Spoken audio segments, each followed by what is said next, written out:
The crash of porcelain against marble is the first sound of the morning.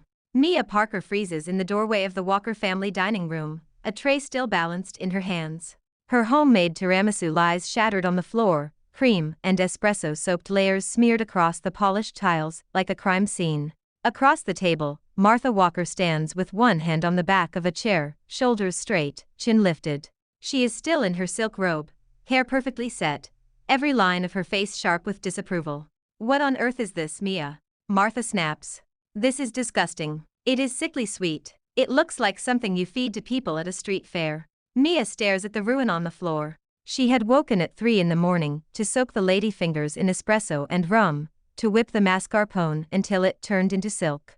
Her fingers still smell like cocoa powder. Her eyes sting, and she is not sure if it is from the lack of sleep or the humiliation. Behind Martha, the wall of windows floods the room with soft Manhattan sunlight. The table is already laid with fine china and silver coffee pots. Ethan Walker sits at the head of the table, still in his dress shirt from last night, tie loose, hair a little messy. He looks between his mother and his wife like a man who would rather be anywhere else. "Mia, I told you we have the chef handle breakfast," Ethan says, voice careful. "You did not have to get up this early. I thought it would be nice." Mia answers. Her voice is calm, but her hands tighten around the tray. "Something homemade. Something that feels like family." "Family?" Martha lets out a short, sharp laugh. "Our family does not eat dessert for breakfast like uncultured children, and we do not serve street food on Walker china. We have standards in this house." She steps closer to Mia, eyes traveling from Mia's messy bun to the flour-dusted navy apron tied over her simple white dress. "And what are you wearing?" Martha demands. "Is that from a sidewalk stall? Do you want the neighbors to think my son married a waitress from some cheap diner? Take it off. I had a dress sent up for you." One of the household staff appears at Martha's side like a conjured shadow, arms extended. Draped over them is a tight, sparkling dress, covered in tiny crystals that glitter even in the morning light. The neckline plunges low, the waist looks 2 sizes smaller than Mia's, and there is no way she could move her arms in it without cutting off her own circulation. Mia exhales slowly. She can feel Ethan's eyes on her. He leans back in his chair, jaw tense. "Mia, maybe just humor her," he says softly. "It will keep the peace." "Keep the peace." Mia looks down at the shattered dessert. The cream is slowly spreading, a pale, sticky halo around the shards of porcelain. Her chest aches. For a moment, the hopeful version of this morning flashes in her head again. She had imagined Ethan taking a bite and saying it tasted like the first dessert she ever sold in her tiny Brooklyn bakery. She had imagined Martha at least offering a polite nod. Instead, her work is on the floor, and the woman who runs this house is staring at her like she is something unwanted that was tracked in on some Euro trademark S shoes. She bends down, picks up one of the larger, clean pieces of the dessert that landed on a solid shard of plate, and gently sets the tray on the table. Mia puts the spoon to her lips and tastes it. The coffee is strong, the cream light, the cocoa bitter in just the right way. It is good. She straightens up, wipes a smear of cream from the corner of her mouth, and smiles. "Martha," she says, sugar in her tone. "You are right. It is sweet. That is why desserts exist. But if you really think it tastes like food for beggars, you might want to talk to your daughter." Lily Walker is halfway through sneaking her phone under the table. She jerks upright when her name is mentioned. "Me? What did I do?" Mia keeps her eyes on Martha. "Your daughter snuck into the kitchen last night and ate 3 squares of this tiramisu. She said it tasted better than anything the chef ever made." Lily lets out an involuntary little oops, and then bites her lip, eyes dancing. Martha's nostrils flare. "Lily, is that true?" Lily shrugs, but guilt flickers across her face. "It was really good, Mom. And I was stressed about my business presentation. I needed sugar. Ferris will kind of sugar. Mia level sugar." The corners of Ethan's mouth twitch. He presses his lips together to hide his grin. Martha ignores him. She points a trembling finger at Mia's apron instead, as if the cotton fabric personally insulted her ancestors. "And that thing," she says. "It is stained. It is cheap. It makes you look like household help." Mia looks down at her navy apron, the one with tiny embroidered strawberries along the hem. Her grandmother sewed it for her when she first started baking in their small Brooklyn kitchen. The thought of taking it off on command makes her stomach twist. She reaches for the sparkling dress with both hands, holds it up to herself, and then lifts her eyes. "You are right," Mia says sweetly. The apron is not really appropriate for breakfast in the Walker house. Ethan looks alarmed. Mia, you do not have to wear that dress if you do not want to. But look at this. Mia turns to the full-length mirror on the far wall. The sequins throw broken light across her face. This is very dramatic. Very tiny. I am sure it would look incredible on a mannequin. She turns back to Martha, eyes wide with fake innocence. Or on you. She adds. If I take it in a little, shorten it, add supportive straps, we could call it a vintage club look. People would talk about you for weeks. Lily snorts, then coughs violently behind her hand. Ethan chokes on his coffee. Martha's face goes from pink to a deep, furious red. Are you mocking me? She demands. Mia steps closer, still smiling, her voice soft enough that only the three of them hear her words. No, she says. I am matching you. That is what you want, is it not? For this house to be about appearances. For everything to glitter, even if it is uncomfortable. She lays the dress carefully over the back of a chair, then bends to help the maid clean up the mess on the floor. I will have something else ready in 10 minutes. Mia says to the staff, not to Martha. Fresh berries, yogurt, homemade granola, something light and elegant, something worthy of the Walker name. She straightens and looks at Ethan. You should eat before your board meeting. She tells him. You will need your strength. Ethan holds her gaze for a moment, something like pride flickering in his eyes. Then he nods. Thanks, sweetheart. He says. The word sweetheart is gentle, but he says it loud enough for his mother to hear. Martha's hand slams down on the table. Do not talk back to me in my own house, Mia. She says. Do not think that just because my son is besotted with you, you can disrespect me. You are here because I allowed this marriage. Mia sets the tray back in her hands. The wood feels heavier than it did before, but her spine is straight.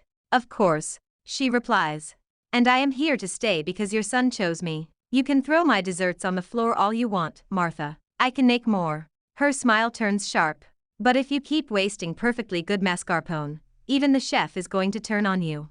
Lily laughs outright this time, a bright burst of sound in the tense room.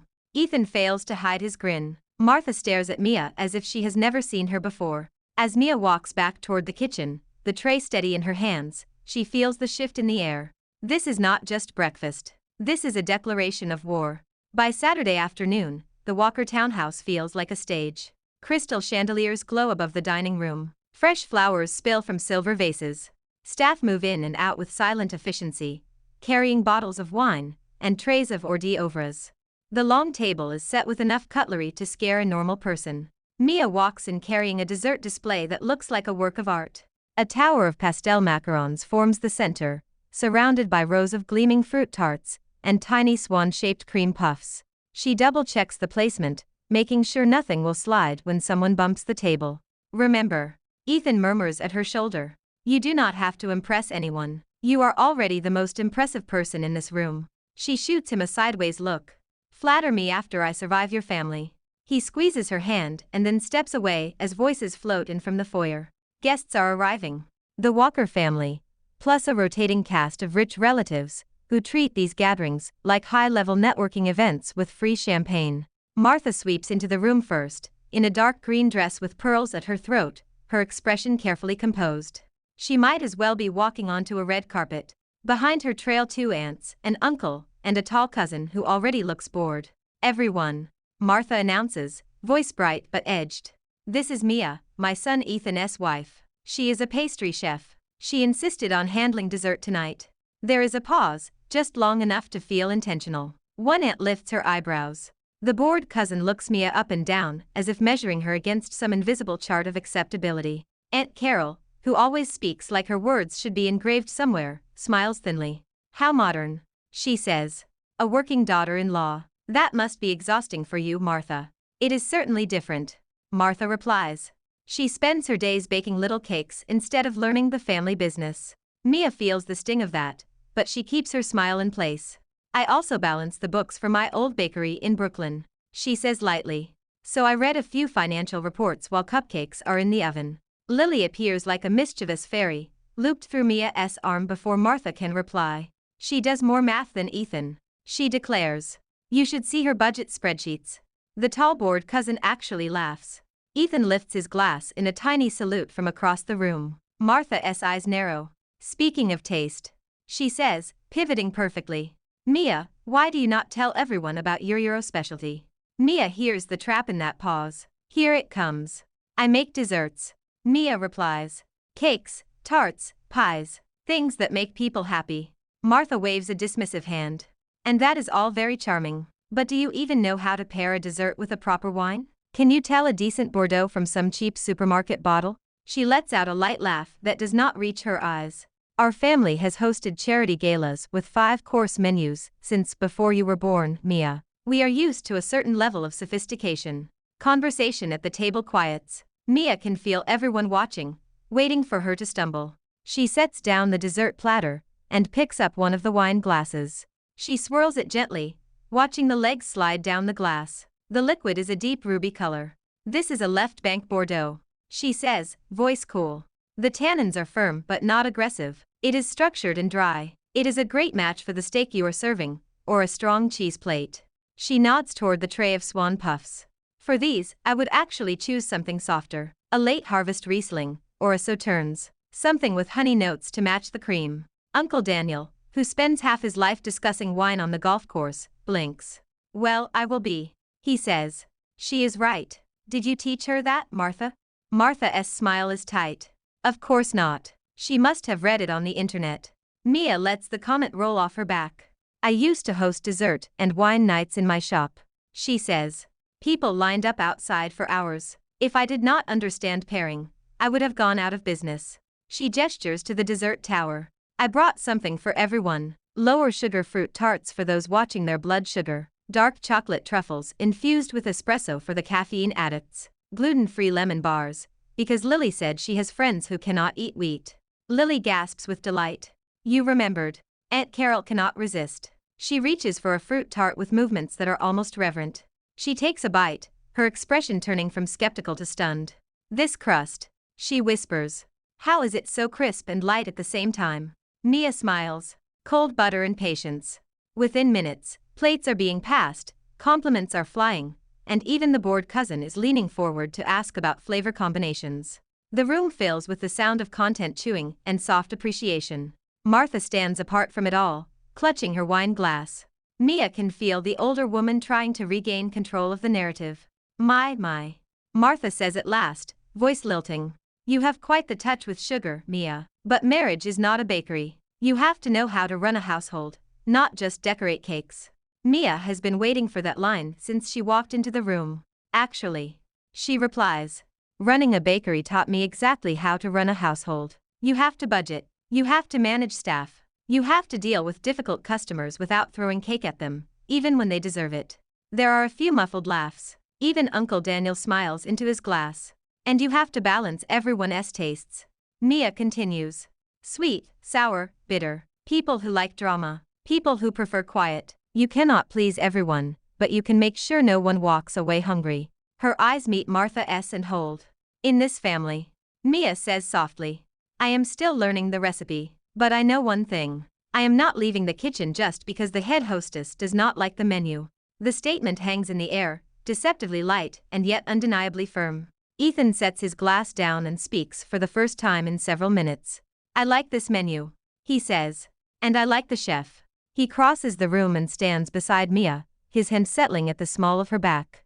The gesture is subtle, but in the Walker house, it might as well be a declaration on a billboard. Lily giggles openly now. Same, she calls out. Team Mia forever. The bored cousin raises his glass. To dessert, he says dryly. And to the only person who has ever made Aunt Carol shut up mid-sentence. Laughter erupts. For a moment, even Martha's mouth twitches like she is fighting a smile and losing. Mia breathes in the warm air of the dining room, heavy with sugar and wine and something like victory. She is still on enemy territory, but tonight she has allies. 2 weeks later, Mia finds her sanctuary in ruins. She opens the door to the small baking kitchen Martha grudgingly let her claim on the ground floor of the townhouse. The smell hits her first, not vanilla and chocolate, but chemical cleaner and dust. The stainless steel counters are scratched. The shelves are bare. The glass jars she used for sugar and flour are gone. The wall where her grandmother's handwritten recipe cards hung is empty. Her mixer, her beloved old stand mixer, that followed her from Brooklyn, lies on its side on the floor, its bowl dented, the whisk attachment bent at a sick angle. For a second, Mia thinks she has walked into the wrong room. Then she sees the trash bags in the corner. One is open just enough for a flash of familiar pastel colors to peek out. She crosses the room on stiff legs and drops to her knees, pulling it open. Her silicone molds. Her custom cake stencils. The piping tips she saved up for months to buy. All tossed in with coffee grounds and paper towels, like junk. Her throat closes. The room tilts. Behind her, someone clears their throat. She turns to see one of the staff, eyes wide and nervous. "I am sorry, Mrs. Walker," the woman says. "I tried to stop them, but Mrs. Martha insisted. She said this room was wasted space. Said she wanted it converted back into a wine storage." Mia presses her fingers to her lips. "She did this," she whispers. The staff member nods helplessly. "She said it was time you focused on learning proper duties. Hosting, charity events, things like that." Mia's fingers curl into fists. Proper duties. As if her entire career is a hobby she needs to give up now that she has landed a rich husband. She sits back on her heels, staring at the broken mixer. Anger burns through the ache in her chest, hot and bright. She can handle snide comments. She can handle being called a street baker. But this, destroying the tools of her craft. This is war. By the time Ethan comes home that evening, Mia has calmed down enough to speak without shouting, but not enough to pretend nothing is wrong. He finds her standing in the empty baking room, arms folded. The bags of ruined equipment still sit in the corner. The broken mixer has been placed gently on the counter like a fallen soldier. "What happened?" Ethan asks, eyes widening as he takes in the stark space. Mia looks at him, then at the disaster around them. "Your mother happened." He swears under his breath. "I told her this room was yours. I told her it meant something to you.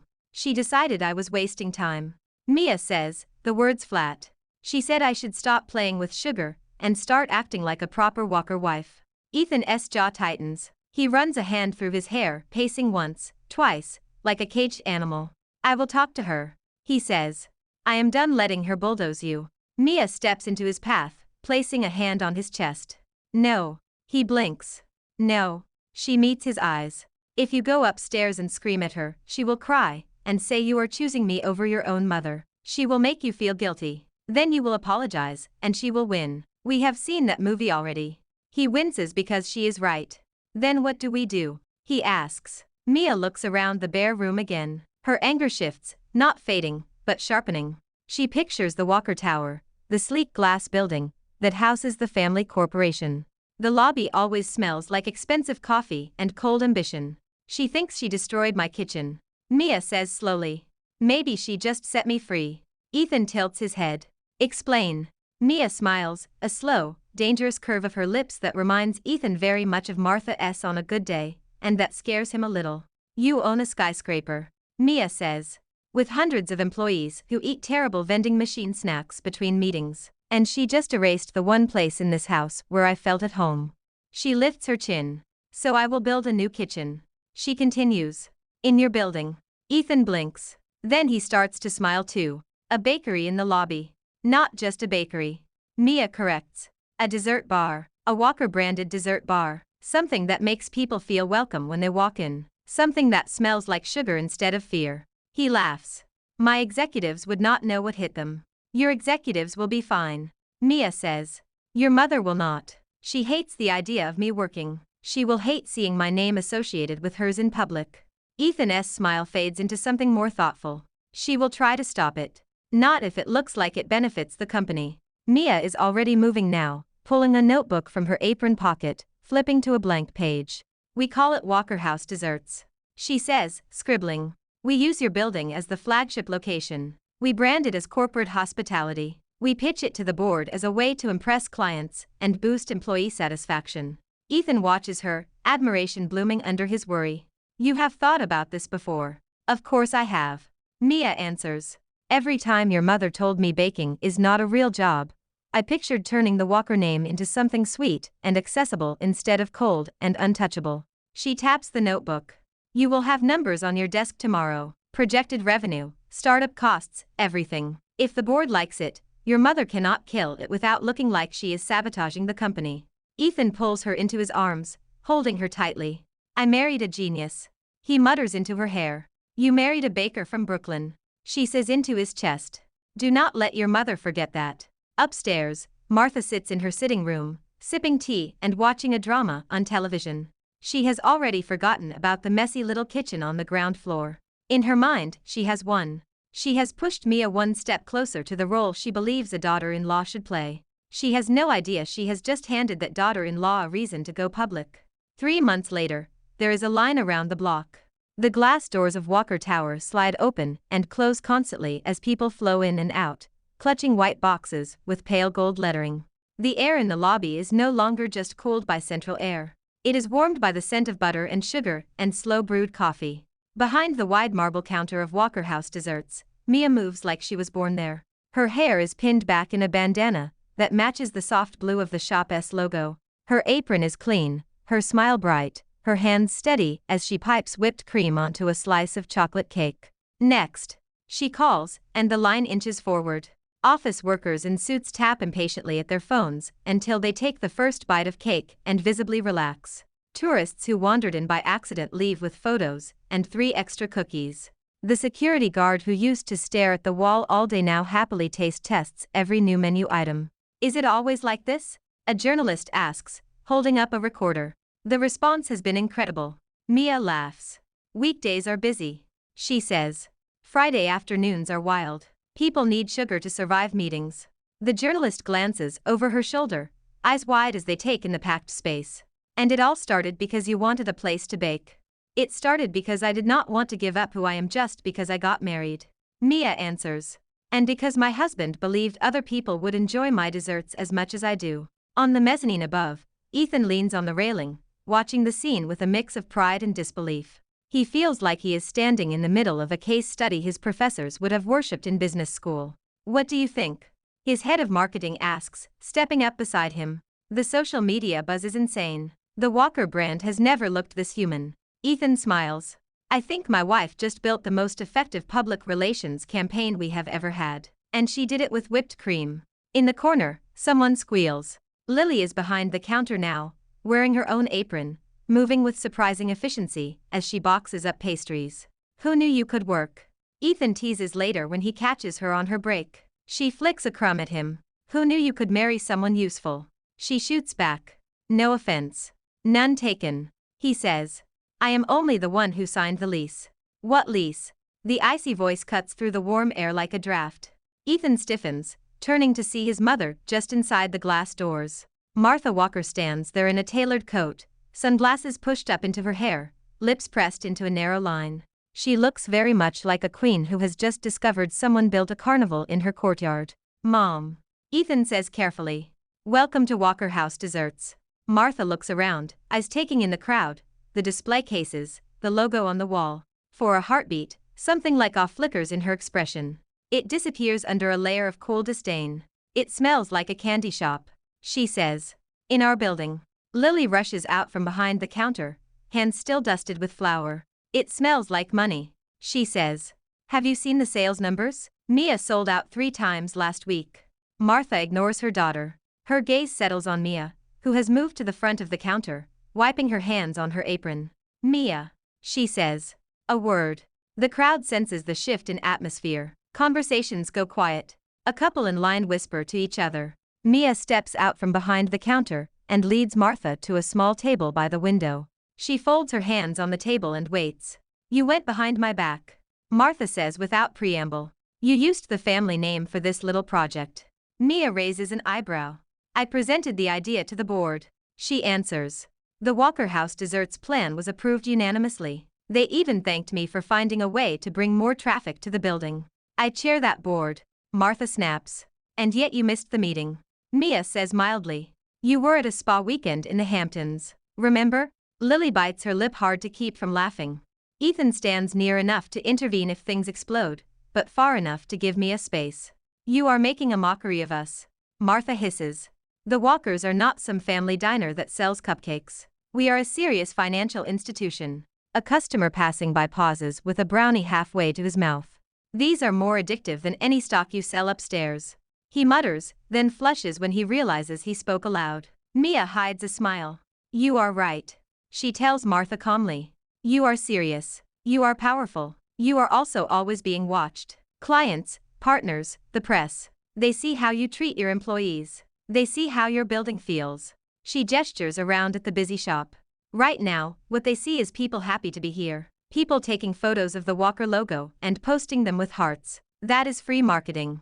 For a moment, Martha looks shaken. She glances at the customers again. Some wear the company badge on their lapels. Others are clearly from other firms, drawn in by the smell and the buzz. A teenager snaps a photo of a macaron tower and whispers to her friend. This is like something from a movie. Martha's throat works. She swallows. This is not what I wanted for you. She says quietly, unexpected honesty slipping through. I wanted you to learn how to host, how to manage charities, how to carry our name with dignity. Mia softens. Baking is how I host. She says. This is how I manage. This is how I carry your name. With sugar on top. There is a beat of silence. Then Lily appears at their table, holding a plate. Mom. She says. You cannot yell at people on an empty stomach. It is bad strategy. Try this. On the plate sits a single slice of cake. The layers are almost too pretty to eat, alternating chocolate sponge and hazelnut cream, topped with a gleaming glaze. I am not hungry, Martha says. Lily rolls her eyes. You are always hungry. Mia pushes the plate a little closer. It is called truce cake. She says. Bittersweet chocolate, like life. Nutty crunch, like family. You can hate it, and then keep eating anyway. The corner of Martha's mouth twitches. She picks up the fork, more to prove a point than anything. She takes one small bite. The fork stops halfway back to the plate. She goes still, her eyes close for a second. It is fine, she says when she swallows. Acceptable. Lily beams. Translation. She stage whispers. She loves it. A camera flash goes off. Someone in line has recognized the powerful woman tasting cake in a shop that bears her family name. The next morning, the photo will be all over business news sites. Powerful matriarch supports daughter-in-law's dessert venture. Mia does not know that yet. She only knows that Martha takes another bite. And another. The Walker Winter Charity Gala is an event people mark in their calendars a year in advance. It takes over an entire ballroom in a midtown hotel, fills it with donors and celebrities, and raises enough money in one night to fund multiple hospitals. For years, Martha has ruled that room. She has decided the menu, the flowers, the seating chart. People come as much to be seen by her as to support the cause. This year, everything feels different from the moment Mia steps through the doors. The chandeliers are the same. The string quartet is the same. The hum of polite conversation and the clink of glass is the same. But the dessert table is not the same. It is twice as long as last year, covered in white linen, loaded with delicate pastries and glossy cakes. Tiny name cards sit in front of each creation. Hazelnut truce cake, Brooklyn sunrise tart, family drama chocolate mousse. Lily stands beside the table, proudly explaining the names to anyone who asks. This one is called family drama. She tells a group of donors. Because it looks simple, but there is a lot going on underneath. Ethan slips an arm around Mia's waist as they watch from across the room. You branded our family dysfunction. He murmurs against her hair. I am impressed. It sells. She whispers back. At the far end of the room, Martha stands with the event coordinator, reviewing last-minute details. Her gown is a deep navy, her hair swept up. She looks every inch the queen she believes herself to be. The coordinator consults his clipboard, and then glances toward Mia. Mrs. Walker, he says carefully. Are you sure you do not want to introduce your daughter-in-law? The press has been asking about her new business all evening. Martha hesitates. She follows his gaze to where Mia stands, laughing with a group of younger guests, her gown soft gold, her smile bright. People cluster around her like she is the one hosting the party. Something tightens in Martha's chest. She remembers watching this girl walk into her dining room months ago, wearing a cheap dress and a hopeful expression. She remembers breaking a dessert on the floor. She remembers thinking, she is not one of us. Now, every time Martha opens her phone, she sees Mia's desserts on news feeds and lifestyle segments. Walker House Desserts has become a citywide favorite. People talk about Mia with warmth, not because she married into money, but because she shows up every day and makes their lunch feel special. Martha has heard board members mention that clients love stopping at the dessert bar before meetings. She has heard Lily gush about learning to frost cupcakes. She has even found herself bragging to a friend that her daughter-in-law built a brand out of sugar and stubbornness. When did that happen? When did disdain turn into reluctant pride? And when did reluctant pride shift into something much more dangerous for a control freak? Respect. The coordinator waits, pen hovering over his clipboard. Martha draws in a long breath. She squares her shoulders. I will introduce her, she says. Minutes later, the band falls silent. A spotlight swings toward the stage. Martha steps up to the microphone, the room bowing to her presence as it always has. Good evening. She begins. Thank you for joining us for another Walker Winter Gala. Tonight, we gather for a cause close to my heart. We raise funds for community kitchens across the city, places where people can find a hot meal regardless of their income. She pauses. In the front row, Ethan exchanges a curious glance with Lily. Mia watches from the side of the room, hands clasped together. For years, Martha continues. I saw food as part of performance. Menus, presentations, perfect photographs. I cared about how it looked, who it impressed. She glances toward the dessert table, where the truce cake sits under soft lights. This year, she says, someone reminded me that food is also a language. It is how we say welcome. It is how we say I am sorry. It is how we say I see you. She turns, extending a hand. Mia, she calls. Come join me. A murmur ripples through the crowd. Camera phones rise. Mia takes a breath and walks forward, the gold fabric of her dress whispering around her legs. Ethan squeezes her fingers as she passes him. Lily mouths, you got this. On stage, Martha takes Mia's hand and does something no one expects. She steps aside. Tonight, Martha says, the queen of this table is not me. It is the woman who made every dessert in this room. The woman who turned our cold lobby into a place people line up to visit. The woman who happens to be my daughter-in-law. She looks at Mia, her voice catching for just a heartbeat. I did not make it easy for her, Martha admits. In fact, I made it as hard as I could. Laughter bubbles from the crowd, uncertain at first, and then growing, as they see Martha's wry smile. I judged where she came from, Martha says. I dismissed her work. I tried to force her into a mold that did not fit. She responded by working harder, by smiling sweeter, and by somehow turning my own son and daughter into her biggest fans. Now the laughter is genuine. I still do not understand how she does that, Martha adds dryly, and the room roars. But I have learned, she says, voice firm again. That strength can wear an apron. That power can come dusted in sugar. That a woman does not have to give up what she loves just because she takes my name.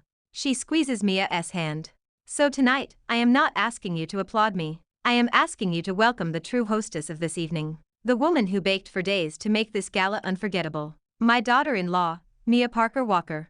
The applause hits Mia like a wave. For a moment, she just stands there, stunned, eyes shining. Then she steps up to the microphone. Thank you, she says, voice trembling slightly. When I married into this family, I honestly just wanted them to eat more dessert. Laughter rolls through the room. I came from a tiny bakery in Brooklyn, she continues.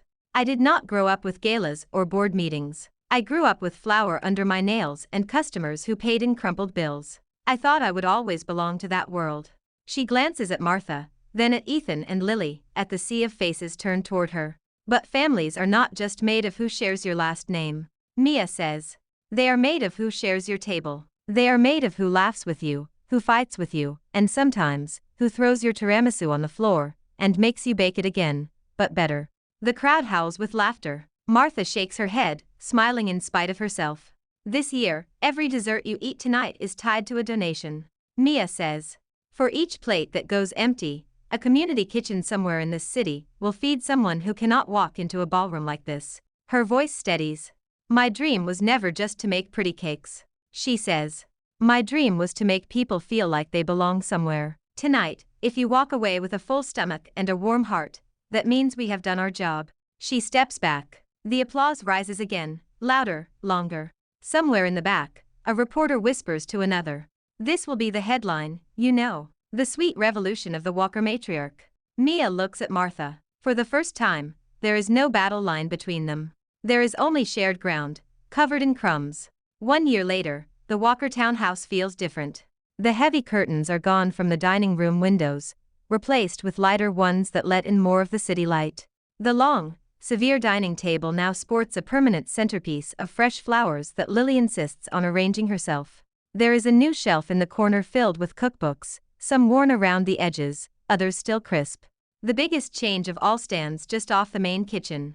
Where the old baking room used to be, there is now a gleaming space with brand new equipment. 2 stand mixers sit side by side on the counter. One is the latest model with all the bells and whistles. The other is old, dented, carefully repaired, its metal catching the light. Mia runs a hand along the older mixer, smiling. Ethan had surprised her with it last month, fully restored, after he hunted down a specialist who could fix vintage appliances. It looks almost exactly like it did when she first bought it with her savings.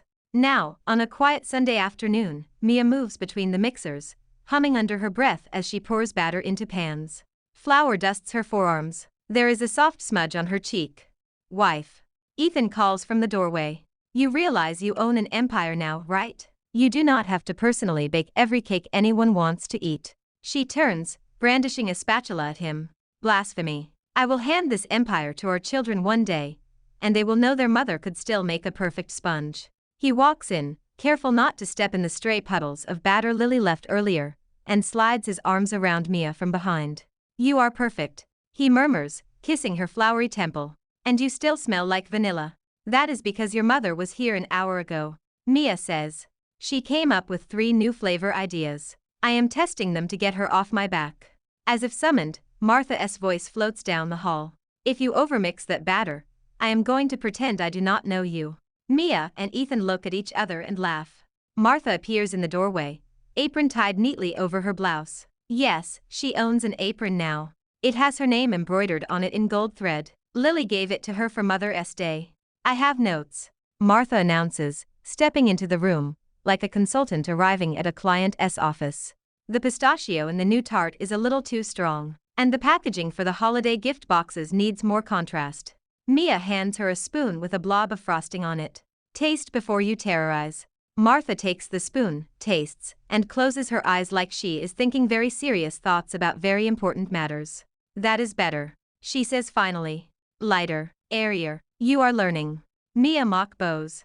All thanks to my terrifying mentor. Do not get smart with me, Martha says, but her eyes are warm. Now, what time is the grand opening for the new branch? 3. Mia answers. We will cut the ribbon at Walker House Desserts Brooklyn, and then you, my dear mother-in-law, will charm every reporter into writing about our community kitchen program. Martha lifts her chin. I was born to charm reporters. Ethan leans against the counter, watching them bicker. A year ago, he would have sold stock for this much peace. Now it is almost normal to hear his mother and his wife sniping over frosting instead of battling over principles. Lily bursts in like a whirlwind, hair in a messy bun, hands full of colorful flyers. Okay, she says, dropping the stack on the table. I printed the last batch. We have enough flyers to wallpaper the whole neighborhood. Dad already hates how much we paid in ink. Ethan winces theatrically. Worth it, he says. Probably. They gather in the living room later, the television playing a muted cooking show as background noise. Mia sits on the couch with her legs tucked under her, scrolling through photos on her phone. Shots of the new storefront in Brooklyn, the ribbon tied across the entrance, the chalkboard sign Lily designed. What are you smiling at? Martha asks, knitting in her chair like a contradiction of every earlier version of herself. This. Mia says, turning the phone so they can all see. It is a photo from the Winter Gala. Mia on stage, laughing into the microphone. Martha beside her, eyes crinkled, hand resting on Mia's shoulder. In the foreground, the dessert table stretches out of frame. Someone has captioned it online, over 1 million likes later. When the dessert girl became the queen, Martha sniffs. They are very dramatic online. She says. You are only queen of the dessert table. I still run the rest. Mia bumps her shoulder gently. Share the crown, she says. There is room for 2. Ethan lifts his glass of iced tea. To the queens of this house, he says. One terrifying, one made of sugar. Which is which? Lily asks, eyes sparkling. Mia and Martha answer at the same time. She is the terrifying one. Everyone laughs. Later, as the sun sinks and the sky over Manhattan turns pink, they stand together on the sidewalk in front of the new Brooklyn branch. The sign above the door glows softly. Walker House Desserts. Mia looks at the line already forming at the door. Some faces are new. Others are familiar regulars from her old bakery. People who followed her journey online, and now stand here with small gifts and big smiles. A little girl tugs at her mother's hand and points at Mia. That is the lady from the videos. The child whispers. The one who said everyone deserves cake. Mia's throat tightens. She feels a hand slip into hers. Martha stands beside her, surprisingly steady in the noisy Brooklyn street. The older woman gives her hand a small squeeze. You did this, Martha says quietly. Not our name, not our money, you. We did this. Mia replies. You, me, the kids, the team at the tower. Even the first tiramisu you smashed did its part. Martha grimaces. Do not remind me. That was not my best work. It was the beginning. Mia says. Of everything. Ethan steps up on her other side, draping an arm around her shoulders. Lily stands in front of them, phone ready to film, already narrating the moment for social media. And here we have the royal family of sugar. She says into the camera. Once at war, now united by cake. Do not post that. Martha groans. I am absolutely posting this. Lily replies. The world deserves to see you smiling with frosting on your sleeve. There is frosting on Martha's sleeve. She forgot to wipe it off. She sighs and lets Lily keep filming. As the ribbon is cut and the crowd cheers, Mia looks up at the sign one more time. The name Walker used to loom over her like a verdict. Now it feels like part of her own signature. She is still Mia from Brooklyn, the girl who started with a tiny oven and a handful of customers. She is also Mia Walker, the woman who stood her ground in a marble dining room and refused to let anyone throw her future in the trash. The war that began with broken porcelain is over. In its place is something sweeter. Not perfect, never boring, always a little messy, like the best desserts, like family. Thanks for watching. Follow for more romance stories.